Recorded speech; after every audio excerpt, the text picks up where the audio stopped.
Welcome to another of the Centre for Economic Policy Research's video podcasts on the fast-moving impact of COVID-19. My name's Tim Phillips. The creation of global value chains during the era of hyper-globalization radically changed the global economy. But it also meant that national economies have been increasingly connected. Will COVID-19 start to unpick those connections? Dalia Marin of the Technical University of Munich thinks so. With her co-author Kemal Kilic, she has just written an article for VoxEU, and that's talking about how COVID-19 is transforming the world economy. That's the title. She joins me today to talk about it. Dalia, welcome to Vox Talks. Hello. You date hyper-globalization that I was talking about in this article as starting in 1990 and ending around 2008. What events are at each end of this period? I think I know the one that was at the end.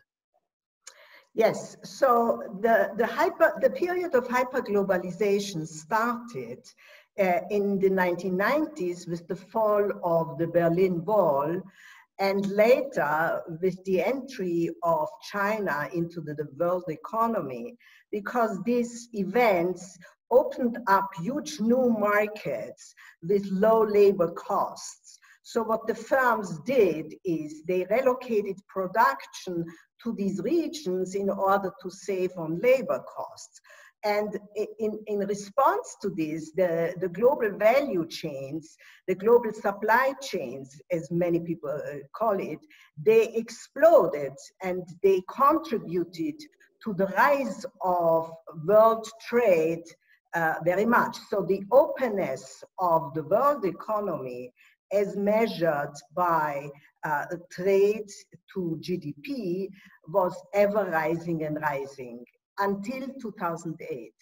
And in 2008, there was the famous trade collapse. So trade started to decline much faster than actually world GDP. But the interesting thing that happened in the financial crisis is that trade recovered quickly in 2009, 2010. So people said, okay, there was a debate. Why was trade collapsing so much during this period? There was research that put forth different explanations. Anyway, but then trade recovered quickly. And so people said, okay, it's over. But the interesting thing is that actually there was this recovery in trade, but since 2011, the world trade is not growing faster than world GDP anymore. So the openness of the economy is stagnating since 2011. And when you look at this picture, you see that the picture of the openness of the world economy looks very much the same as the picture when you look at the evolution of global supply chains. So the global supply chains exploded from 1990 to 2008, then they collapsed, they recovered, and then they were flat, basically. And can we put numbers on the impact of global value chains on the world economy and on growth during that time of hyperglobalization? Yeah, we know two things. First of all, there have been quantifications that the global value chains accounted for 60 to 70% of the growth of world trade. So they were a major reason why world trade was growing so fast.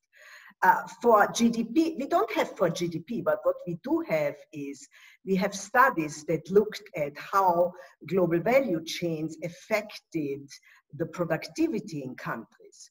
So for example, for Germany, with the opening up of Eastern Europe, what we find is actually that the expansion of global value chains to Eastern Europe has contributed to the recovery of the German economy from the sick man of Europe, as Germany was called, to a powerhouse in Europe. So global value chains were a major contributor to per capita income wealth in countries.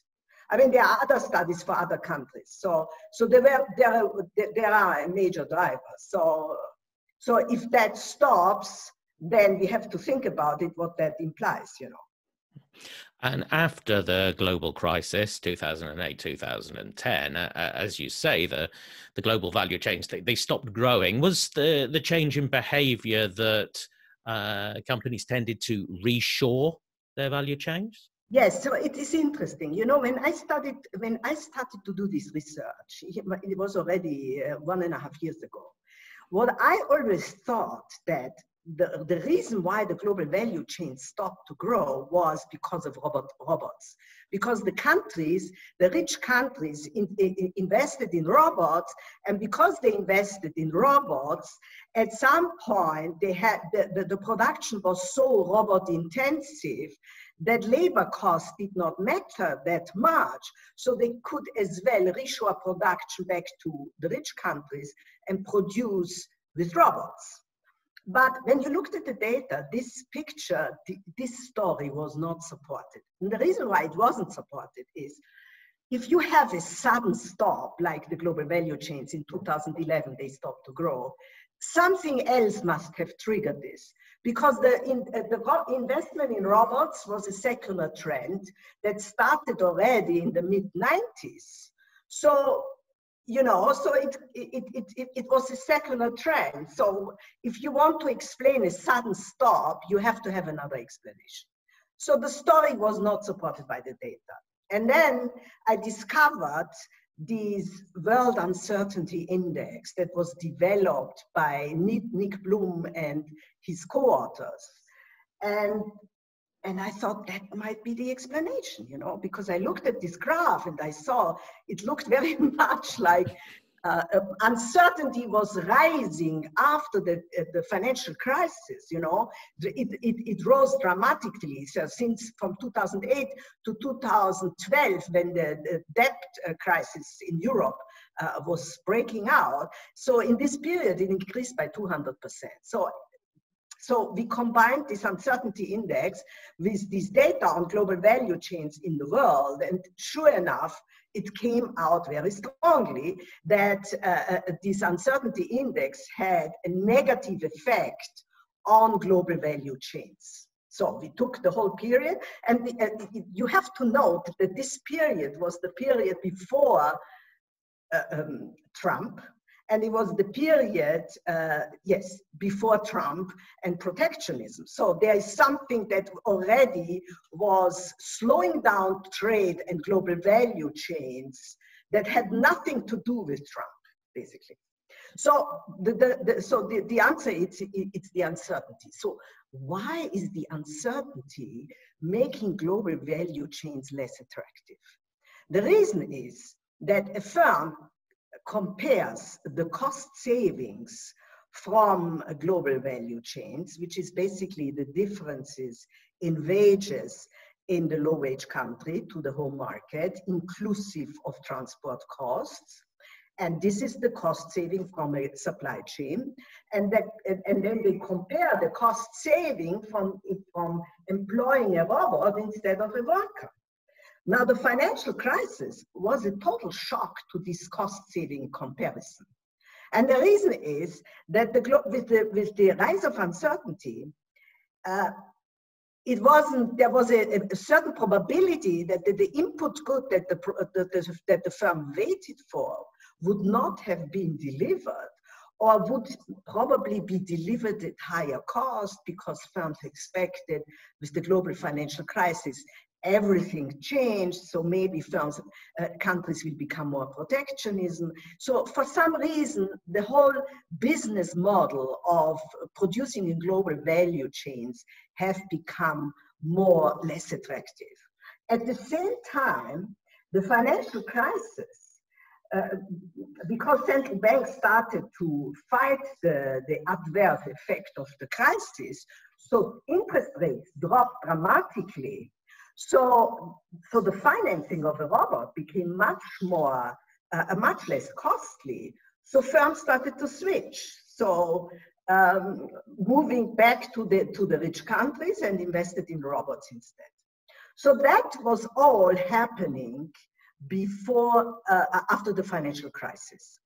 Now, with the coronavirus, the situation has become even more stark, you know, because we are using now the model to simulate what happens with the virus. So we are assuming that this uncertainty index is going to increase by 300%. We are guided in this assumption by the SARS epidemic, in which the uncertainty index was increasing by 70%. So we are assuming the coronavirus is going to increase the uncertainty index by 300%. And when uncertainty rises by 300%, then this implies a reduction in supply chains by 35%. And now, here it doesn't stop. We also expect that this reshoring of supply chains to the home country will induce firms to invest in robots, and we are actually expecting an increase in robot adoption by 76%. So this is driven by the lower costs of financing on the one hand, and because firms started to reshore, so they looked for an alternative of low-cost production, which were the robots. Now, you shouldn't expect that the robot adoption is going to boom by itself because, you know, with the rise of uncertainties, firms invest less because the uncertainty is a poison for the economy, so they invest less. And therefore, they will also invest less on robots. So there will be some investment in robots, but it won't be a boom in robotization. That's not what we expect. So we have, on the one hand, the perceived cost of a global value chain being higher because of the uncertainty that it will function. And on the other hand, the opportunity to reduce the cost of labor in a home market because of robots. These are quite large adjustments, are they not, for firms to undertake? That's going to take some time to put into place. Yes, so this is the reason why we are more skeptical about a V-shaped recovery, as many of the international organizations are assuming in their outlook for next year. You know, if you have a shock like this, you know, okay, so we have studies that look at how supply chains affect output. There is a very interesting study by an economist at MIT and the French or Italian quarter, and they looked at how natural disaster in the last 30 years in the US have affected the supply chains. And what they find is that actually the more specific the input is, that the firm that is affected by the disaster and cannot deliver the input, the larger is the output loss of his or her customer. So why is that? The more specific the input is, it's more tailored to the customer. So the customer cannot switch easily to another input supplier because this input supplier that was hit by the pandemic or by a natural disaster is already very specialized to this producer. So it will take the firm time to adjust. And and they find these strikingly large output losses for those firms which get their input, specialized input. So that suggests, okay, so you cannot expect that every input that is now disrupted is very, very specialized. So some of them will move maybe and produce at home. It will take time, or they may look for another supplier and switch to another supplier in Eastern Europe instead of investing in robots.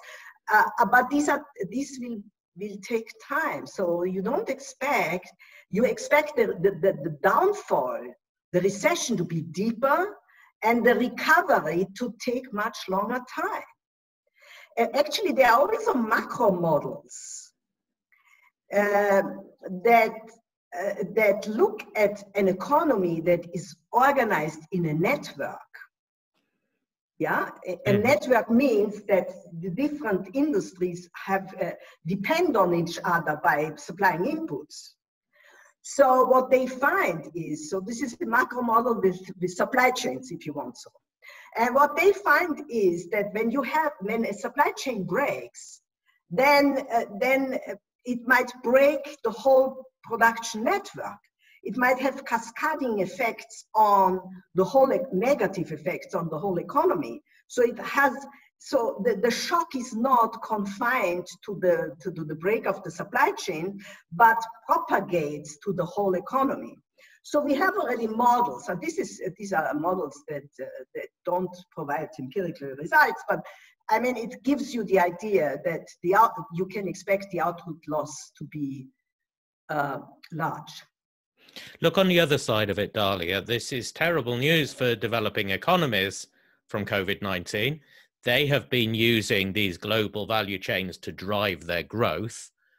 How can they possibly respond to this projected trend in reshoring?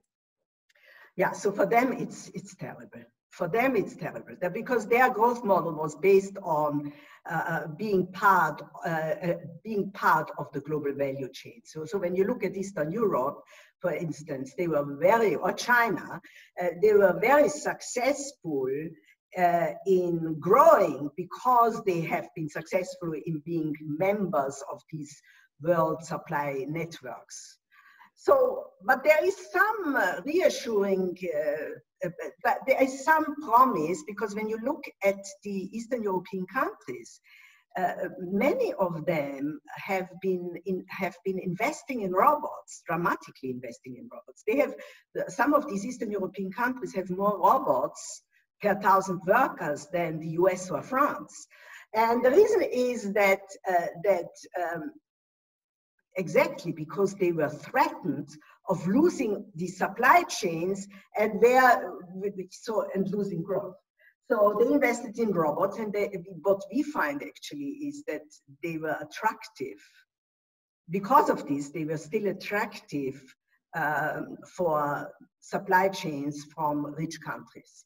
And yeah, so this is interesting because these Eastern European countries had a big problem because of a brain drain, because of all these workers leaving Poland, leaving their economies. So they had a rapid rise in their wages. So their low-cost advantage was sort of disappearing.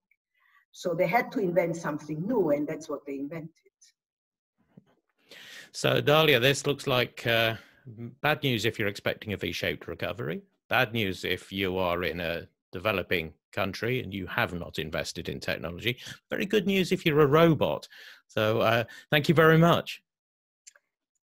Thank you as well. It was a pleasure.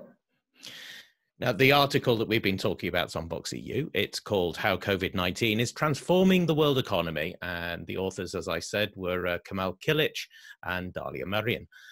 Thank you for watching this. Keep in touch with the COVID-19 coverage at Vox EU. We're adding to it every day with articles, podcasts, videos, webinars, and from Dalia and myself and everyone at the CEPR. Goodbye for now, and stay positive by staying negative.